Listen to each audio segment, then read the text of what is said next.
Namaskar and welcome to another video on Hindu scriptures. In our last video, we discussed how Hindu scriptures are divided into Shruti and Smriti, and how Shruti are written after hearing them from an expert. In this video, we will focus on the Smriti scriptures, which are written from one's memory, without hearing the narration from an expert, during the time of writing. As it is written from the memory of an individual, the Smriti scriptures will always carry a certain amount of inaccuracy with them. Based on the accuracy and uses, Smriti is divided into different categories. Among the Smriti scriptures, Vedanga is given the highest importance because they tell us how to decode Veda and use them. Vedanga is formed by the combination of two words, Veda and Ang. Ang means organs, and thus Vedanga means the organs of Vedas. And it is required to understand Vedas and use them. Just like the knowledge of algebra is required to solve a calculus problem, or the knowledge of periodic table is required to understand a chemical formula, Vedanga is required to extract and apply the knowledge of the Veda. Vedanga is divided into 6 sections. First one is Shiksha. This section deals with the phonetics and explains how the syllable of the Veda are to be pronounced. Shiksha contains 51 letters and the instruction of how to pronounce them clearly. This is extremely important as Vedas are more dependent on the vibration caused by the words and less on the meaning of the words. In comparison, English language has only 26 letters and is completely dependent on the meaning of the words. Shiksha is considered to be the nose of Veda. The second one is Vyakaran. Vyakaran means grammar, and this section explains how to arrange the words of Veda into a meaningful sentence. It consists of 8 chapters, and therefore it is also known as Asthadhyayi. Astha means 8, and Dhyayi means chapter. The Vyakaran has its origin from the Damru of Lord Shiva. The music created by Lord Shiva's Damru became the inspiration on how different words can be arranged into a sentence, which is both meaningful and pleasing to the ear. Vyakaran is considered as the mouth of Vedas. The third in the sequence is Chand. Chand are the verses which consists of several lines, spoken one after another. A complete set of Chand is called mantra or shloka. The number of Vyakaran lines of the shloka is called pada, which means feet. And the total shiksha syllables in a single pada is called meter. Depending on the size of meter, Chand is divided into 26 categories. If the meter has more than 26 syllables, then the Chand is called Dandakam. The most famous Gayatri mantra has 3 pada, with 8 syllables per pada. Therefore, Gayatri mantra has used Anastap Chand. In total, Gayatri mantra has 24 shiksha syllables. Every Chand starts by mentally touching the feet of the Rishi, who went through severe penance to please Ved Mata Savitri, and received the mantra from her. Therefore, Chand is considered as the feet of Veda. The next one is Nirukta, which is the collection of all the words which are used in Veda, along with its meaning and origin. It can be considered as a combination of dictionary and etymology of the Vedas. It basically lists every word of Vedas, which are formed by merging 2 or more shiksha syllables. Nirukta is considered as the ears of Veda. The fifth one is Jyotish.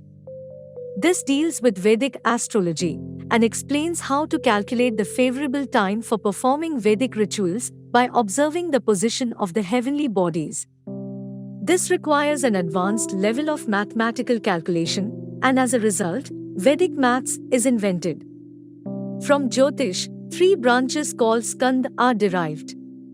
Siddhanta Skandam, which explains trigonometry, algebra, geometry, and so on. Hora Skandam, which explains the past, present, and future position of the planets, along with their impact on humans. Sanhita Skandam, which explains the location of underground water, Vastu Purusha, and omens. Along with outer planets, Jyotish also explains the gravity and rotation of the earth.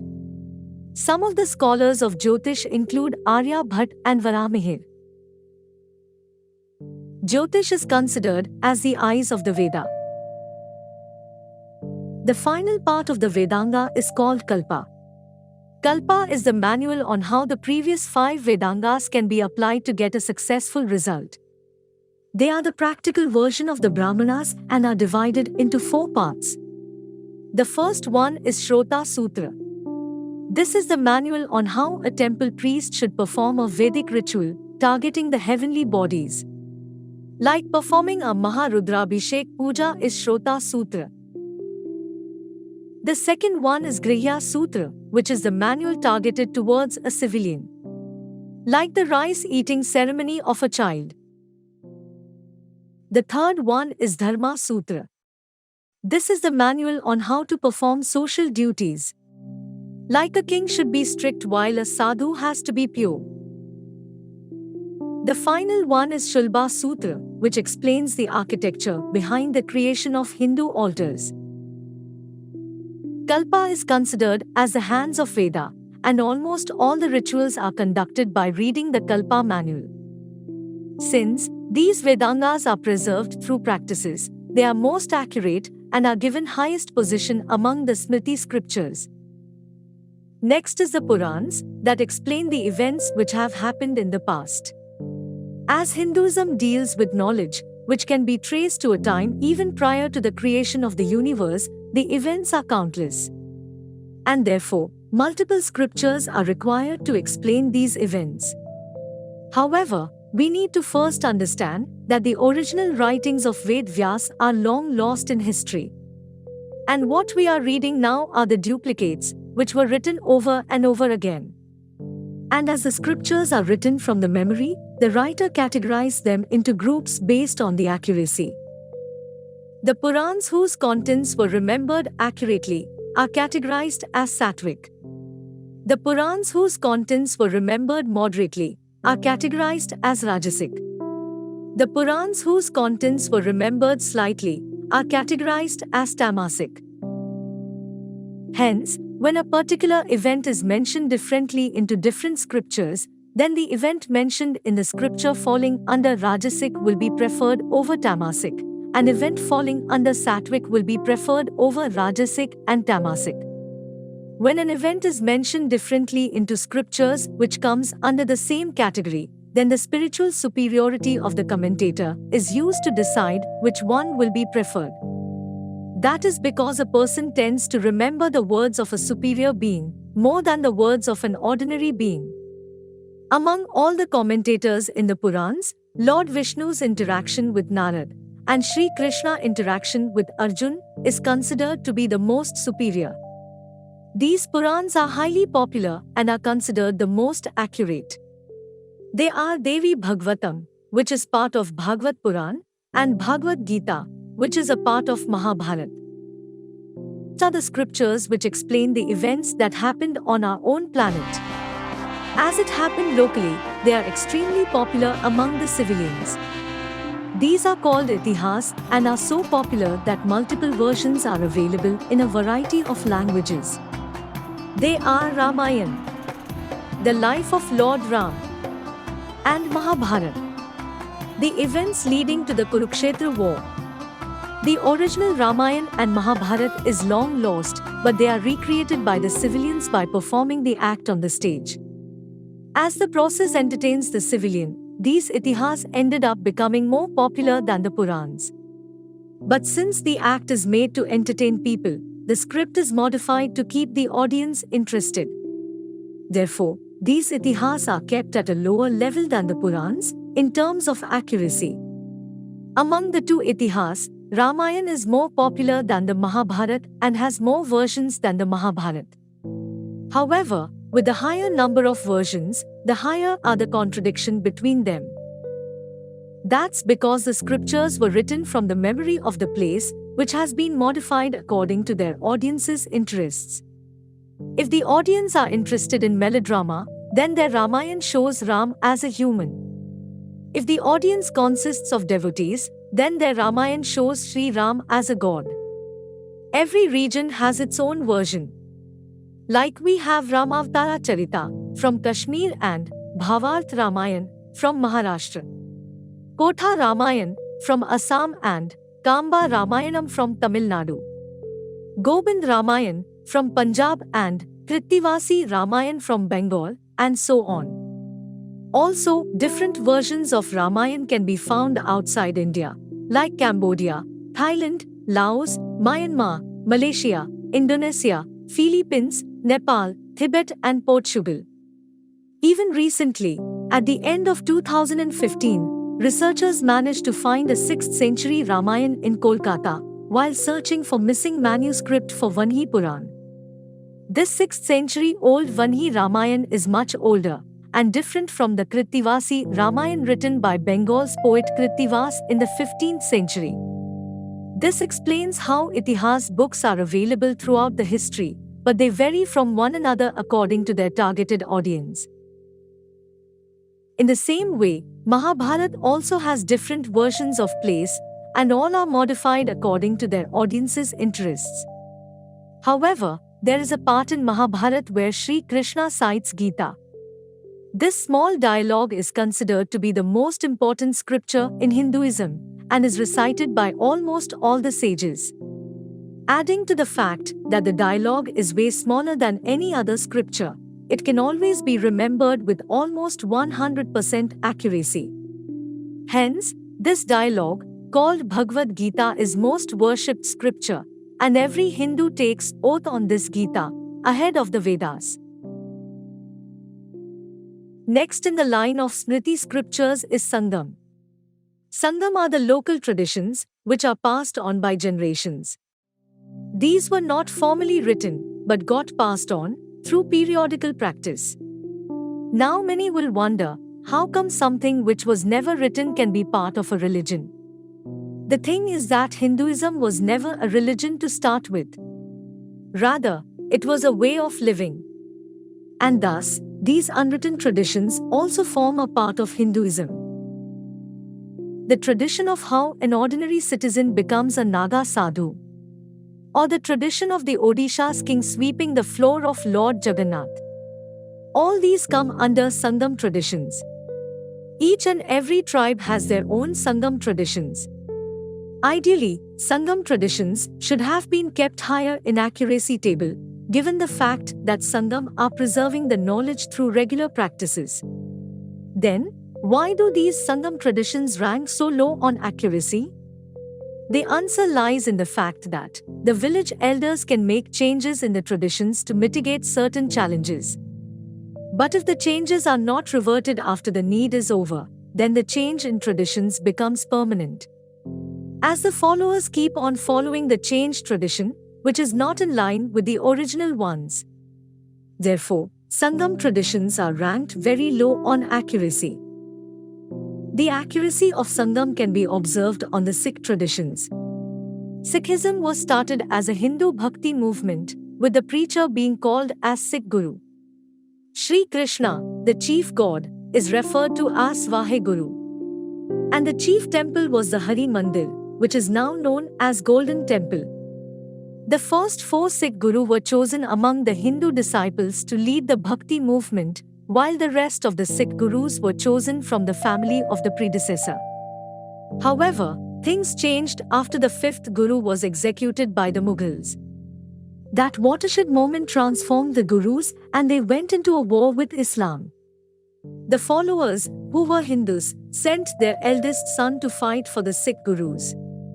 Till this time, the entire Sikhs were following the Hindu rituals. However, in 1699, the 10th Sikh Guru created Khalsa, who will openly fight against Islam without fearing the Mughals' army. These Khalsa had to openly display 5K as a symbol that they dedicated their life to fight the Mughals. Now the Mughals are long gone, but the 5K of Khalsa still continues. Later, in the early 20th century, Vishnu's idols and paintings were removed from Golden Temple. And every book which gave Vaheguru reference to Vishnu's avatar Krishna is destroyed. Also, the eagle's reference to Vishnu's mounts Garuda is never mentioned. The next generation is brainwashed into believing that Sikhism is a monolithic religion, just like Islam, despite the fact that their holy book written by the 10th Guru, Dasam Granth, has clearly mentioned Vishnu's 24 avatars. Slowly but steadily, the Sikhs with 5k, who were Hindus to start with, started to identify themselves as non-Hindu, with an alliance with Islam. The same Islam against whom their Sikh gurus fought are now their allies. And the Hindus who followed and fought for the Sikh gurus are their enemies. This is the biggest proof of how inaccurate Sangam traditions can be. Apart from these, new writings are constantly added to the list of scriptures. These new writings are some sort teachings which can be used by the people in their daily activities. They are called Shastras and Sutras. Shastra are the guidelines while Sutras are the manual. The Shastra and Sutra were not written by Vedvyas, but were still added as a part of Hinduism, because Hinduism is a way of living. Shastra and Sutra are created as best practice, applicable for a certain period, and is later replaced with a more productive one. These are written by wise men with extreme knowledge in their respective fields. The most popular one is Arthashastra by Chanakya, which teaches us how to rule a land, politically and economically. It is a great book, but some teachings are bound to be outdated, as it was written during the pre-internet era, when the stock market was a non-starter. But in today's world, when a nation runs by FDI, a new method will be required to mitigate the modern-day challenges. It doesn't mean that the Arthashastra is redundant. It is just that it needs to be updated in accordance with the changing times, just like every other Shastra and Sutras. Thus, Shastras and Sutras are extremely important, but given that they come with an expiry date, they are always kept at a lower level when compared with other scriptures. This is how the scripture stands. The Shruti scriptures are the Vedas, whose chief deity is goddess Savitri. The Smriti scriptures are divided into 5 parts. Vedanga, whose chief deity is again goddess Savitri. Puran, whose chief deities are the primary gods of Hinduism. Itihas, whose chief deities are Narad and Lord Ganesha. Sangam, whose chief deities are all the gods of Hinduism. Shastra and Sutra, whose chief deity is goddess Saraswati. And later on, a scripture came that ended up taking a special place in Hinduism. Written in a non-Sanskrit language, on the orders of Lord Shiva, and recited first inside the famous Kashi temple, Tulsidas Ramcharitmanas is considered superior to any other scripture of Hinduism. Ramcharitmanas is the revival of Mool Ramayan, which was condensed by sage Valmiki. But both Mool Ramayan and Valmiki Ramayan were long lost, probably in the flames of Nalanda. And they were written over and over again by civilians through their memory.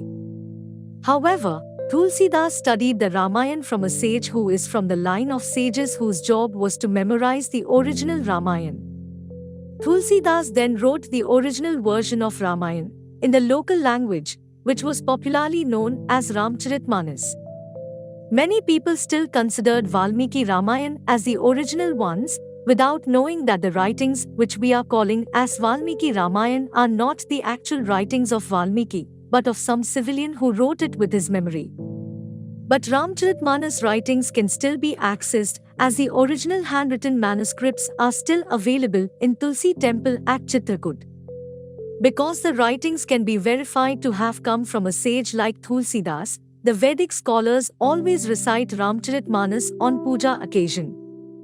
Now, as a practicing Hindu, it is extremely important to follow the accurate versions. And thus, we will test the accuracies of both the scriptures ourselves. While there are a lot of differences between Ramcharitmanas and Valmiki Ramayan, we will focus on the differences observed between the major characters. The first one is the central character Sri Ram. Both the books have described their lead characters differently. While Valmiki Ramayan has shown Sri Ram as an extraordinary man, but a man nonetheless, Ramcharitmanas has shown Sri Ram divine. According to Ramcharitmanas, Sri Ram was an avatar of Vishnu and thus he was a god in a mortal body. Valmiki Ramayan made no such claims. To check if Sri Ram was Vishnu's avatar or not, we need to search for it in other scriptures. And luckily, we did find the reference of Sri Ram and Vishnu in a Satvik Puran, named Bhagavad Puran. Here the gatekeepers Jaya and Vijaya are mentioned, who according to the curse of the four Kumaras, were born as Vishnu's arch-enemies and were to be killed by Vishnu himself. And one of their births was of Ravan and Kumbhakaran. Since both were killed by Sri Ram, it is clear that Sri Ram was indeed Vishnu, who came to perform his duty. Thus, Ramcharitmanas' claim is vindicated to be accurate by Vishnu Puran. The second one is goddess Sita. The conflict is observed, as which Sita was kidnapped by Ravan. According to Ramcharitmanas, Sri Ram had already exchanged his wife Sita with her shadow. The shadow of Sita was brought to life and that shadow took the place of Sita and got kidnapped. Meanwhile, the real Sita was kept safe in Agni Lok, protected by Agni Dev, the god of fire. Later after Ravan's death, Sri Ram summoned Agni Dev and got his Sita back. In Valmiki Ramayan, the script was simple. The shadow of Sita never came to existence, and it is the real Sita who was kidnapped. And after Ravan's death, Sita was made to cross the fire, as test, to prove her purity. Even if it sounds strange, Valmiki Ramayan really tries to sell the idea that if a girl is pure, she can cross the fire, without any harm. To figure out the accurate version, let us go to the Purans again. In Devi Puran, which is considered the most superior of all the Purans, it was mentioned that Lord Ram indeed kept his wife Sita under the protection of Agni Dev. And it was the shadow of Sita, who ended up being kidnapped by Ravan. And Sri Ram indeed got his real Sita back from the fires of Agni Dev after Ravan's death. Thus, Devi Puran supports the writings of Ramcharitmanas and not of Valmiki Ramayan. And if someone is still not sure, Hanuman will clear all doubts. According to Ramcharitmanas, Hanuman is a monkey and is capable of doing extraordinary activities. However, according to Valmiki Ramayan, Hanuman is just another human who dwelled in forests. Now this is a massive contradiction because both the scriptures are claiming different race for Hanuman. So, now we have to check if Hanuman is a man or a monkey. For starters, let us look at the Hanuman idols available all around us. They all show Hanuman as a monkey. And not just the recent ones, the idols from long forgotten era also shows Hanuman as a monkey. These are many centuries before Tulsidas was even born. To make matters clear, even the Hanuman statues outside India shows Hanuman as a monkey. The only difference is that the Hanuman outside India shows him as a deadly monkey, displaying his pointed teeth, while the Hanuman of India shows Hanuman as a peaceful monkey, with all teeth hidden. All of Hanuman idols clearly supports Ramcharitmanas' claims.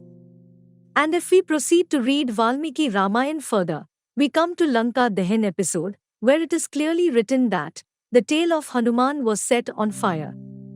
Here, even Valmiki Ramayan supports the claim of Ramcharitmanas. How is it possible for a human to have a tail which can be set on fire? It can only happen if Hanuman is a monkey. Thus, it is proved that Hanuman is truly a monkey, and Ramcharitmanas is proved to be more accurate than Valmiki Ramayan. This is the reason why Ramcharitmanas is read during special occasion, as Vedic scholars want to encourage the listeners to follow the accuracies of Ramcharitmanas. And Ramcharitmanas has been proven to be so accurate that many people believe that Ramcharitmanas is even more accurate than Shruti scriptures. Whether a scripture is accurate or not is only a matter of belief. But every Hindu scripture has their own place in Hinduism, even though there are many such knowledges which are yet to be written or are lost in the long history. Nevertheless, these writings make the most important part of Hinduism, and every Hindus must adhere to it. And with this, we end our video. Next video will be the first in living in the past category. And we will start that series with the origin of major gods in Hinduism. Till then, stay pious, lead a sattvic life, and keep supporting us.